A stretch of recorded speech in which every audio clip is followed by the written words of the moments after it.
camping-caristes. Bonjour, c'est Nadine et Thierry. Nous allons vous présenter le pour et le contre sur cet Itineo 700 MB. Alors comme à chaque fois qu'on a regardé des vidéos sur YouTube, on trouve beaucoup de descriptifs de vidéos, mais très peu d'avis en fait sur les expériences des camping-cars. Donc on va essayer d'être relativement neutre et de vous dire le pour ou le contre sur l'Itineo 700 MB. Petit rappel sur le camping-car, c'est un camping-car Itineo 700 MB de construction de chez Rapido. Je rappelle que Itineo est la marque entre guillemets low cost de Rapido. Nous sommes sur un moins de 7 mètres avec 5 couchages et 5 places carte grise. Alors 5 places carte grise, c'est important parce qu'on voit hélas des camping-cars qui sont 7 mètres voire plus, qui ont mettons 4 couchages et 3 places carte grise, ce qui nous semble à nous deux complètement une bêtise, mais il faut savoir que ça existe. Donc ce camping-car là, je rappelle, parce que c'est une particularité qui peut peser dans la balance, 5 places carte grise et 5 couchages. On peut rajouter également qu'on a une charge utile relativement importante puisqu'elle est de 585 kg. Alors ça aussi c'est pas négligeable hein, quand on voit que beaucoup de camping-cars on tourne aux alentours de 480 kg hein, donc on va dire que c'est un bon point. Est-ce qu'il en aura d'autres? On ne sait pas pour l'instant. Est-ce que c'est un bon point pour l'Itineo 700 MB? Alors qu'est-ce qui nous est arrivé de négatif sur ce camping-car? Parce que je rappelle que c'est du low cost. Alors il nous est arrivé la poignée de porte. On a cassé la poignée de porte. La poignée de porte intérieure, c'est un plastique de très mauvaise qualité. C'est un plastique très dur. Avec les différences de chaleur, on a fermé la porte. La poignée nous est restée dans les mains. Bon, ça s'est réparé très facilement. J'ai fait une première poignée provisoire. Ça a été assez facile à faire. J'ai eu la chance d'avoir un copain qui m'en a fait une en alu. Très honnêtement, ça m'a pas coûté très cher de la remplacer et je préfère 100 fois la poignée de porte qu'on a maintenant. Après, qu'est-ce qu'on a eu? On a eu un souci avec l'antenne satellite. Ouais, l'antenne satellite. La marque de l'antenne satellite, j'ai appris après que c'est l'entrée de gamme de Narbonne Accessoires. Bah, l'antenne satellite, tout simplement, elle a décidé de plus se lever. Donc on l'a carrément aussi supprimé son utilisation. Maintenant, faut dire, on fera peut-être une petite vidéo là-dessus pour vous expliquer. On a équipé le camping-car comme une télé, comme une maison en fait, avec une box, et on regarde la télé que par internet. Et ça fonctionne très très bien. On a déjà vu des fois où les gens sur les aires de repos ne recevaient pas la télé. Et nous, avec notre installation, pour l'instant, alors je dis pas pour ceux qui vont à l'étranger hein, évidemment, mais pour rester en France, équipez votre camping-car avec une box et ça c'est royal. Qu'est-ce qui nous est arrivé encore? Je cherche. Hein. Ouais, ah, très important. T'as un truc, alors là, la perte du zéro. Ah, on a perdu un zéro sur le côté. D'un côté, on a un MB70, de l'autre côté, un MB700. Bon, on rigole, non, mais et honnêtement, on va être beaucoup plus long sur les côtés positifs parce que sur les côtés négatifs, honnêtement, il y en a vraiment pas beaucoup. Bon, allez, on passe au côté positif de l'Itineo 700 MB. On revient pas sur les 5 places carte grise, 5 couchages, la charge utile 585 kg. Alors on va partir sur l'équipement du camping-car.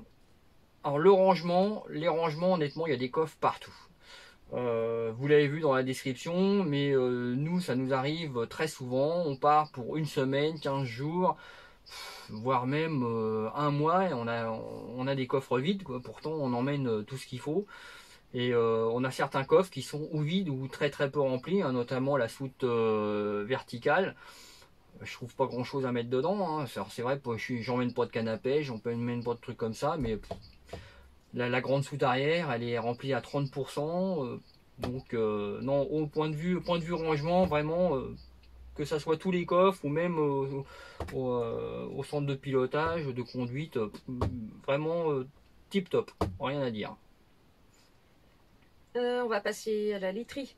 Donc, nous avons un lit central arrière. Donc, pour les filles, entre guillemets, bon, les messieurs vont pas être d'accord, mais pour faire le lit, c'est quand même le top. J'ai pas besoin de grimper sur le lit pour mettre comme il faut les draps, les couvertures. Chacun a son accès de chaque côté du lit. S'il y a des besoins de se lever la nuit, pour une raison ou pour une autre, on ne dérange pas l'autre, qui peut continuer sa nuit tranquille, sans avoir besoin de râler parce que monsieur ou madame l'a réveillé. Non, mais c'est un très très grand confort, hein, le lit central. Hein. Nous, on a essayé plusieurs lits, donc on peut parler de comparaison. On a essayé le lit capucine, le lit pavillon, le lit à la française, droite ou gauche. Honnêtement, le lit central, voilà, on peut se lever la nuit, on peut faire ce qu'on veut, on réveille pas l'autre. La facilité pour faire le lit, non, Nadine a tout dit, honnêtement. Point de vue confort et facilité, le lit central, top. Autre point positif que nous on apprécie beaucoup, c'est l'ambiance lumineuse de ce camping-car. Que ce soit dans la journée avec les grandes baies vitrées qui laissent rentrer un maximum de soleil et de lumière, ou en milieu de début de soirée ou nuit parce qu'on a des éclairages LED partout dans le camping-car. Alors encore une fois, hein, on essaye d'être neutre, hein, dans ce qu'on a vécu avec ce camping-car, mais il faut reconnaître les choses, ils ont super bien bossé sur l'ambiance lumineuse du camping-car. Alors c'est des détails, hein, mais on a de la LED partout, on a de la LED au plafond, on a des petites LED qui sont incrustées dans les bois du camping-car, des modes lecture, des modes nuit, tête de lit. En tête de lit, non, pour l'instant ça très très agréable, l'ambiance électrique, vraiment top.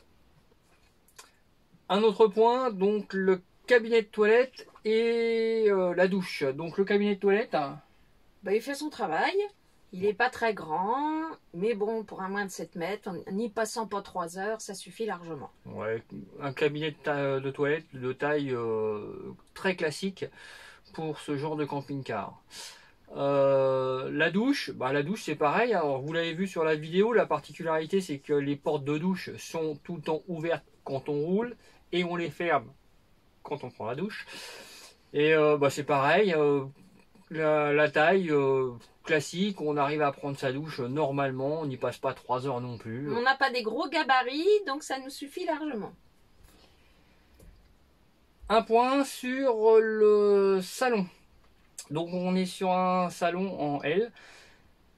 Alors petit bémol, c'est vrai que l'utilisation de mon siège conducteur pour le mettre face à la table nécessite une petite manipulation. Il faut avancer le siège, le tourner, le ravancer. Ça se fait pas tout seul, mais encore une fois, on est sur un moins de 7 mètres. Donc il a bien fallu chercher des centimètres quelque part. Et c'est vrai que ces 5 centimètres là, s'ils avaient été là, à la limite, ça aurait été bien. Sinon, la vie pour manger... c'est largement suffisant pour deux. On est bien en face quand on mange. La table est suffisamment grande pour nous permettre d'être à l'aise. On a même essayé à 4. Ouais, à 4. On s'est fait un week-end à 4 sans problème. On a déjeuné, mangé à l'intérieur. Non, pas de problème particulier. Non, tout est fonctionnel. C'est top. La vie à bord de l'Itineo, très très agréable. Honnêtement, à mon sens, pas beaucoup de points négatifs. Le poste de conduite, super bien équipé. Nadine, elle a de quoi mettre ses cartes, tous ses papiers, ses machins de ce côté-là. On a des coffres partout, caméra de recul, le poste embarqué, machin. Rien à dire, visibilité, les grands rétrobus, nickel. Top. La circulation à l'intérieur du camping-car est très agréable aussi. On ne se gêne jamais. On a de l'espace pour circuler. J'ai un grand frigo parce que moi qui ai horreur de faire les courses, ça m'évite d'y aller tous les jours, tous les 2 jours. Donc pour ça c'est top aussi, avec un réfrigérateur et congélateur. Donc ça me permet d'être cool quand on part. Donc conclusion de cet essai et de cet avis pour l'Itineo 700 MB. honnêtement, il n'y a pas beaucoup de points négatifs hein, quand on regarde tout. La vie à bord est très agréable, la conduite est c'est nickel. Alors pour être du entre guillemets low cost de chez Rapido, non, moi je vois pas de points négatifs hein, ou très peu.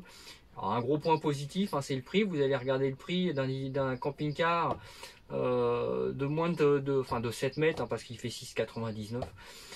De moins de 7 mètres comparé à ce camping-car là, vous allez tout de suite voir la différence. Hein. Moi je pense que Itineo a bien joué et Rapido a bien joué le coup. Hein. Donc on se demande pourquoi on n'en trouve pas plus d'ailleurs. Ouais, ils sont très rares. Hein. Regardez sur les sites de vente et honnêtement, on n'en trouve pas beaucoup. Hein. Où les propriétaires sont très contents et ils les gardent. Ouais, ils les gardent, c'est pour ça. Donc, ils les gardent comme un diamant brut. Hein. Donc, si vous en trouvez un, gardez-le. Ouais. On vous dit à une prochaine fois pour une prochaine vidéo. On a fait un petit voyage d'une semaine du côté de La Rochelle. Du côté de La Rochelle. Ouais, on va faire une petite vidéo là-dessus. Ça a été sympa. On vous fait un petit coucou, un petit pouce, un petit commentaire, vous vous abonnez, un petit avis, ça fait toujours plaisir. Et on vous dit à la prochaine. À très bientôt.